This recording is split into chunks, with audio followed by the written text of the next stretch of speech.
তো এই আব্দুল্লাহ ইবনে মাসউদ রাদিয়াল্লাহু তাআলা আনহু বলেন, সূরা বাকারার মধ্যে 10টা আয়াত এমন আছে, কেউ যদি প্রত্যেক দিন রাত্রে এই সূরা বাকারার এই 10 আয়াত তিলাওয়াত করে, এই 10টা আয়াত তিলাওয়াত করে, তাহলে আল্লাহ তাআলা যেই ঘরের মধ্যে তেলাওয়াত হইব ওই ঘরটা আল্লাহ তাআলা শয়তান, মানুষ শয়তান, জিন শয়তান থেকে ওই ঘরটাকে হেফাজত করবেন।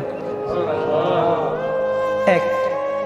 2 নম্বর হইল, ওই ঘরের মধ্যে যেই রাত্রে তেলাওয়াত হয়েছে ওই রাত্রে দুঃখ দুর্দশা, দুশ্চিন্তা, হতাশা, দুঃখ দুর্দশা, দুশ্চিন্তা, হতাশা ওই ঘর থেকে আল্লাহ তাআলা বের করে দিবেন।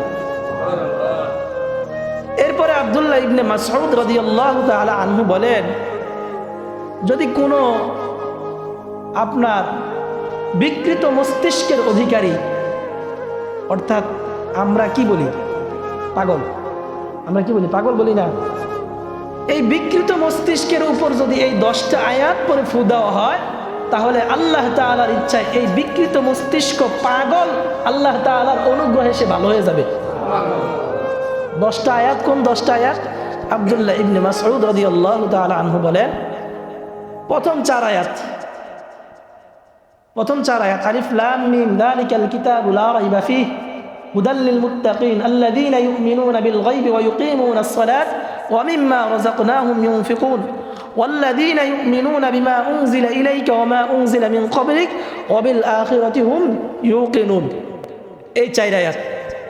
মাঝখানের 3 আয়াত অর্থাৎ হইল 255 নম্বর, 256 নম্বর এবং 257 নম্বর, এই 3 আয়াত। 255, 256, 257 অর্থাৎ হইল আমরা এই 255 নম্বর এক আয়াত পারি কি? আয়াতুল কুরসি, আল্লাহু লা ইলাহা ইল্লা হুয়াল হাইয়ুল কাইয়্যুম। এরপরে আরো 2 আয়াত, তাহলে কয় আয়াত হইল? প্রথমে 4 আয়াত, মাঝখানে 3 আয়াত, কয় আয়াত হইল? 7 আয়াত।